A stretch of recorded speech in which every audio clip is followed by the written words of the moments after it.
Hello guys, welcome back to the channel. आप सभी का फिर से स्वागत है डी कॉमर्स में। दोस्तों, आज के इस वीडियो में हम बात करने वाले हैं चैप्टर नंबर 2 ऑफ अकाउंट्स, जिसका नाम है थ्योरी बेस ऑफ अकाउंटिंग। तो इस चैप्टर में भी आपको थोड़ी सी थ्योरी मिलेगी।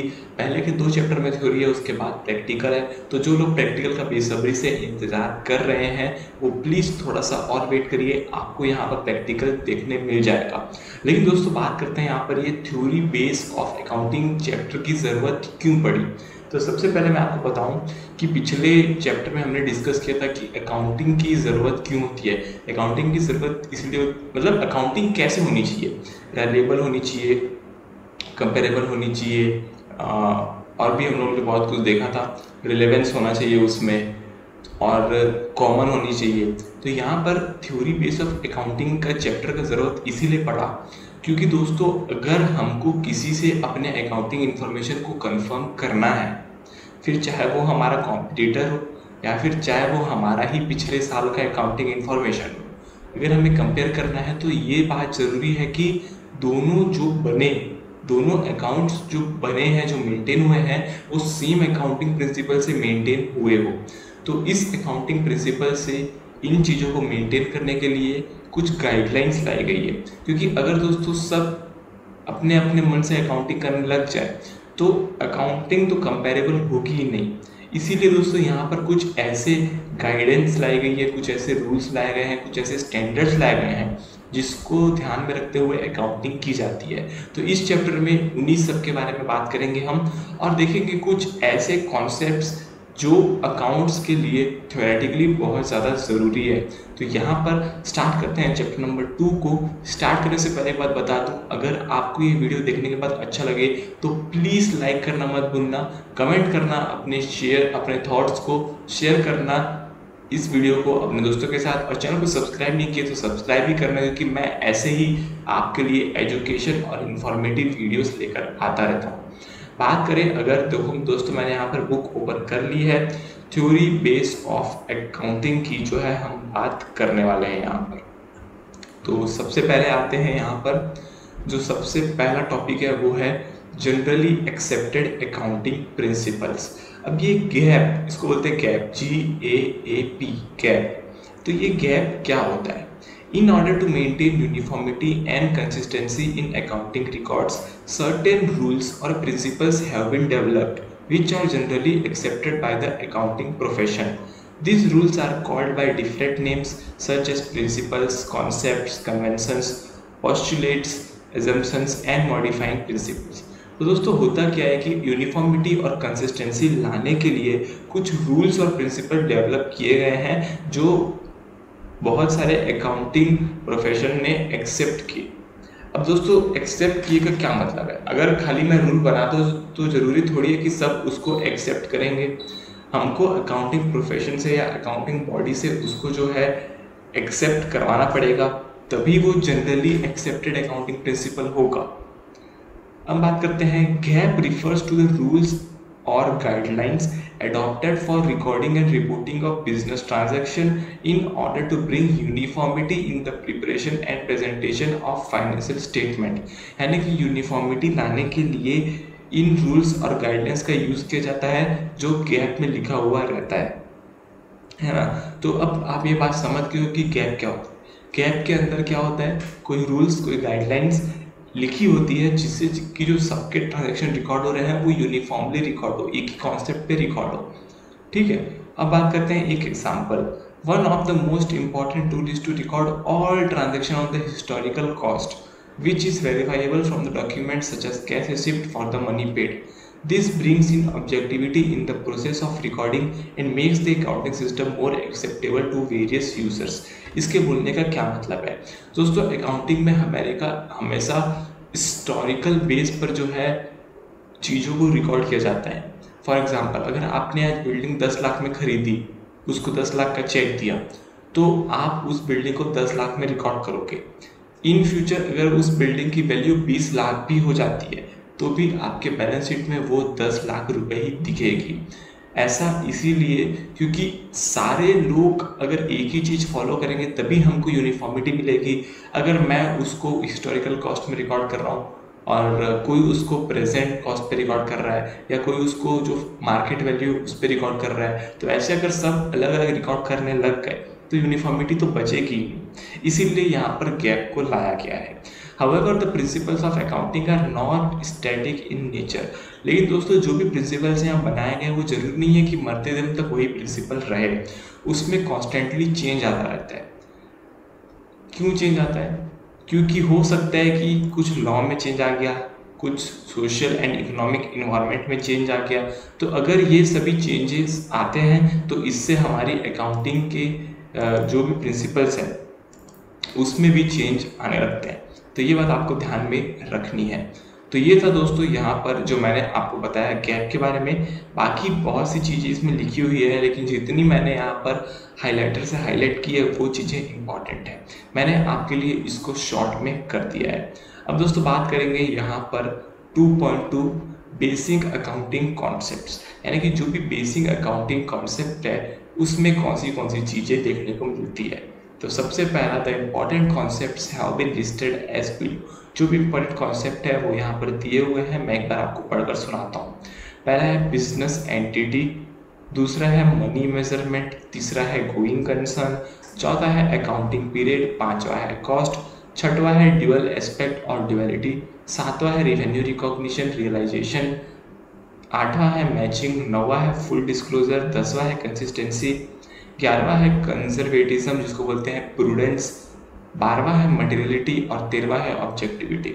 अब दोस्तों हमको ये सारी चीज़ें जो है, इन सारी चीज़ों के एक्सप्लेनेशन को पढ़ना है, लेकिन टेंशन मत लीजिए, मैंने सबके इम्पॉर्टेंट लाइन्स जो है उसको हाईलाइट कर दिया है, तो आपको कोई भी दिक्कत नहीं होने वाली।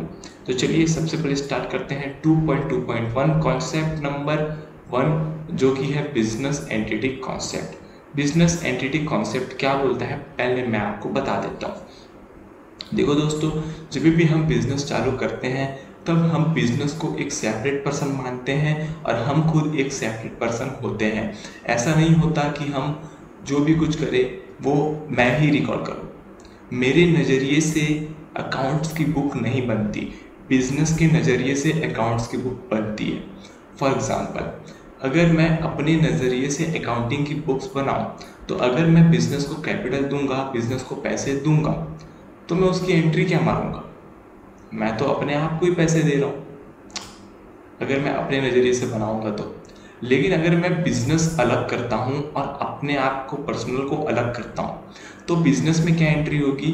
बिज़नेस में एंट्री होगी कि भाई साहब कैपिटल आया, हमारे ओनर ने हमको कैपिटल दिया तो हमारे पास कैश आया है, तो कैश की एंट्री होगी और साथ ही साथ वहाँ पर कैपिटल अकाउंट की भी एंट्री होगी, है ना। तो यहाँ पर बिजनेस एंटिटी कॉन्सेप्ट ये बोलता है कि आप अलग हो और बिजनेस अलग है। इसीलिए अगर आपके और बिजनेस के बीच में ट्रांजैक्शन होगा तो उसको भी बिजनेस में रिकॉर्ड करना है और बिजनेस के एंगल से जितने भी ट्रांजैक्शन होंगे वो उसमें रिकॉर्ड करने हैं। लेकिन दोस्तों अगर आपने कोई पर्सनल ट्रांजैक्शन किया, आपने अपने पैसे से कोई कार खरीदी पर्सनल यूज़ के लिए, आपने कोई स्मार्टफोन खरीदा, तो उसको बिजनेस एंट्री में नहीं लेगा। क्यों नहीं लेगा? क्योंकि ना तो उसमें बिजनेस का पैसा लगा है, ना तो उसको वो बिजनेस को कोई एसेट मिली है, न ही वो बिजनेस को कुछ उससे लेना देना है। तो वो आपकी पर्सनल प्रॉपर्टी होगी। तो जो भी आपकी पर्सनल प्रॉपर्टी है उसको हम बिजनेस में नहीं डालेंगे, जो भी आपकी पर्सनल लायबिलिटी है उसको भी हम बिजनेस में नहीं डालेंगे। तो ये बात आपको ध्यान में रखना है। अब जो भी यहाँ पर मैं बोला हूँ उसको मैं यहाँ पर शॉर्ट में समझ पढ़ के बता देता हूँ। The concept of business entity assumes that business has a distinct and separate entity from its owners.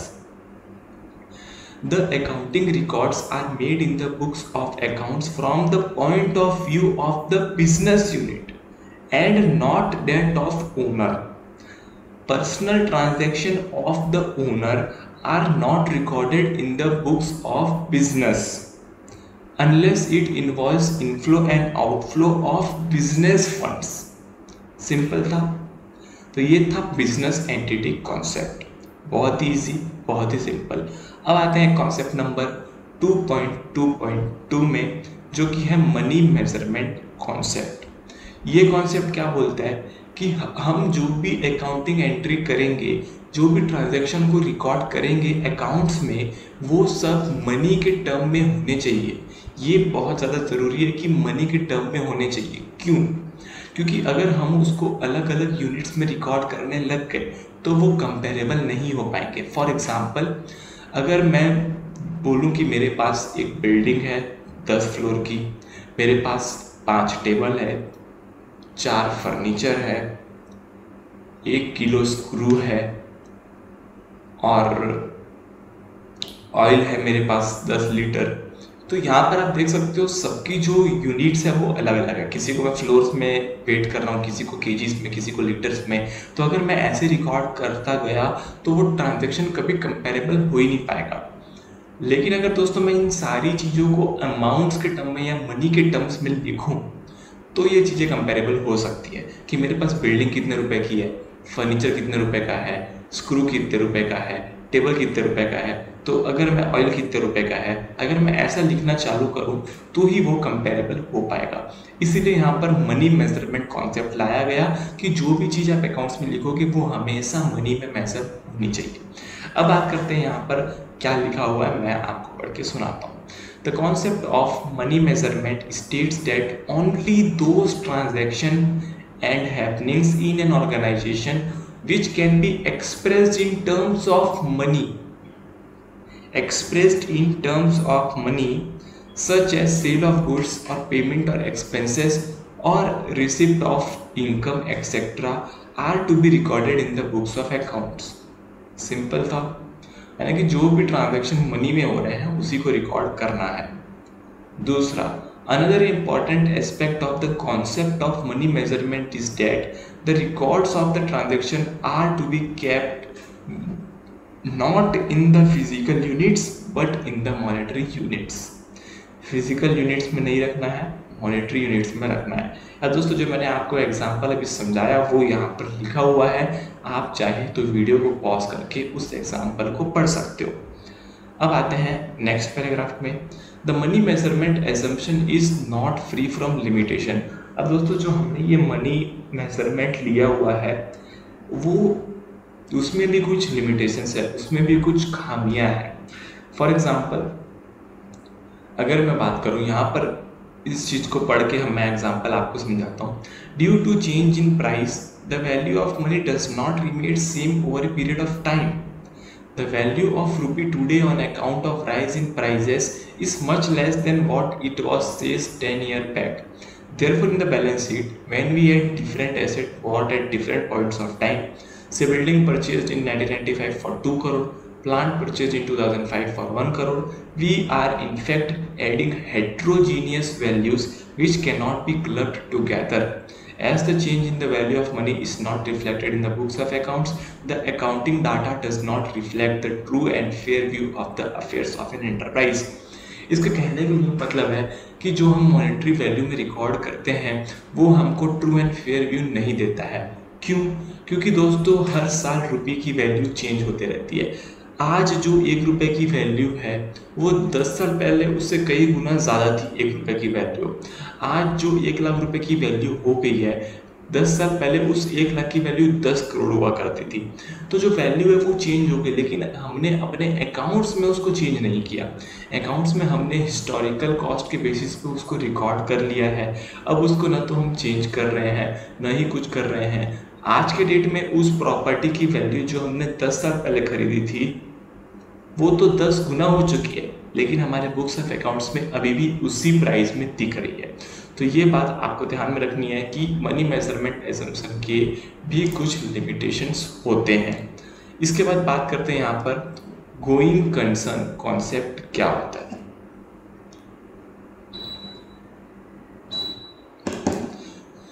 Going concern concept का क्या मतलब है? गोइंग कंसर्न कॉन्सेप्ट का मतलब ये होता है कि आप जब भी बिजनेस चालू करते हो आप ये एज्यूम करते हो कि ये बिजनेस इनफाइनाइट समय तक चलेगा, ये बिजनेस बंद नहीं होगा। आप ये एज्यूम करते हुए एंट्री पास करते हो। अब ये एजम्पशन लेना क्यों ज़रूरी है कि बिजनेस इनफाइनाइट समय तक चलेगा, ये मैं आपको बताता हूँ। फॉर एग्जांपल आपने एक मशीन खरीदा जिसकी लाइफ टाइम है 5 इयर्स। यानी कि वो 5 साल तक वो मशीन चलेगा, उसके बाद वो मशीन खराब हो जाएगा। अब दोस्तों आप उसको बुक्स में रिकॉर्ड करोगे तो हो सकता है आप अगर गोइंग कंसर्न एजम्पशन ना लो, अगर आप ये सोचो कि मेरा बिजनेस खाली इसी साल चलेगा, तो आप क्या करोगे, उस 5 लाख की मशीन को जिसकी वैल्यू 5 साल है उसको एक ही साल में प्रॉफिट एंड लॉस में डाल दोगे। लेकिन अगर आप गोइंग कंसर्न एजम्पशन यूज करोगे तो आप उस 5 लाख की मशीन को एक साल के प्रॉफिट लॉस में नहीं डालोगे, वो 5 साल चलने वाला है तो आप उसको 5 साल में हर साल 1-1 लाख रुपए प्रॉफिट लॉस में डालोगे, क्योंकि हर साल उस मशीन का यूज़ हो रहा है, हर साल उस मशीन की वैल्यू कम हो रही है और हर साल वो हमारे लिए इकोनॉमिक बेनिफिट जनरेट कर रहा है। इसीलिए दोस्तों गोइंग कंसर्न एजम्पशन लेना ज़रूरी है। ये एग्जाम्पल से मैंने आपको बताया। अब पढ़ते हैं यहाँ पर क्या लिखा है। The concept of going concern assumes that a business firm would continue to carry out its operation indefinitely, that is for a fairly long period of time, and would not be liquidated in the foreseeable future। यानी कि जो जितना future हम देख पा रहे हैं उतने में वो बिजनेस बंद नहीं होगा। This is an important assumption of accounting as it provides the very basis for showing the value of asset in the balance sheet. Example, a personal computer for a sum of 50,000, what we are buying really is the service of the computer that we shall be getting over its estimated lifespan से 5 years। तो हमको उसकी जो भी service है वो 5 साल में मिलने वाली है, लेकिन हम उसको अगर गोइंग कंसर्न एजम्पशन यूज़ नहीं करेंगे तो इसी साल के प्रॉफिट लॉस में डाल देंगे। तो ये दोस्तों यहाँ पर ये सारा एग्जाम्पल जो मैंने आपको समझाया वही लिखा हुआ है, आप चाहे तो उस एग्जाम्पल को पढ़ सकते हो। अब आते हैं 2.2.4 में अकाउंटिंग पीरियड कॉन्सेप्ट क्या होता है। दोस्तों अगर अकाउंटिंग को कंपेरेबल बनाना है तो हमको एक अकाउंटिंग पीरियड चूज करना पड़ेगा। अगर आप अकाउंटिंग पीरियड नहीं चूज करेंगे तो क्या होगा, कोई 6 महीने के अकाउंट्स बनाएगा, कोई 10 महीने के अकाउंट्स बनाएगा, कोई 1 साल के अकाउंट्स बनाएगा, कोई 2 साल के अकाउंट्स बनाएगा। तो ये सारे अकाउंट्स को हम एक दूसरे से कंपेयर नहीं कर पाएंगे, इसीलिए अकाउंटिंग पीरियड का होना बहुत ज़्यादा ज़रूरी है। अब दोस्तों यहाँ पर जो भी अकाउंटिंग में हमारी एसेट्स और लायबिलिटी होती है उसको हम eight the end of the accounting period जो है उसको बैलेंस शीट में दिखाते हैं कि end of the accounting period कितना बैलेंस बचा है। तो अगर मैं 2 साल का लूँ, अगर मैं 2 साल का अकाउंटिंग पीरियड लेता हूँ तब तो फिर मेरे को 2 साल के बाद का बैलेंस पता चलेगा। अगर मैं 1 साल का लेता हूँ तो 1 साल के बाद का पता चलेगा। तो इससे क्या होगा, आपस में जो फर्म है अगर उनको अपने कॉम्पिटिटर से कंपेयर करना होगा तो वो नहीं कर पाएंगे। तो इसीलिए अकाउंटिंग पीरियड का होना ज़रूरी है। साथ ही साथ अगर गवर्नमेंट को टैक्स कलेक्ट करना है इनकम पे तो गवर्नमेंट कैसे टैक्स कलेक्ट करेगी, अगर सबका अकाउंट यूनिफॉर्म नहीं रहेगा तो सबके लिए अलग अलग लॉस बनाने पड़ेंगे। इसीलिए गवर्नमेंट भी यही चाहती है कि सबका अकाउंटिंग पीरियड एक ही हो।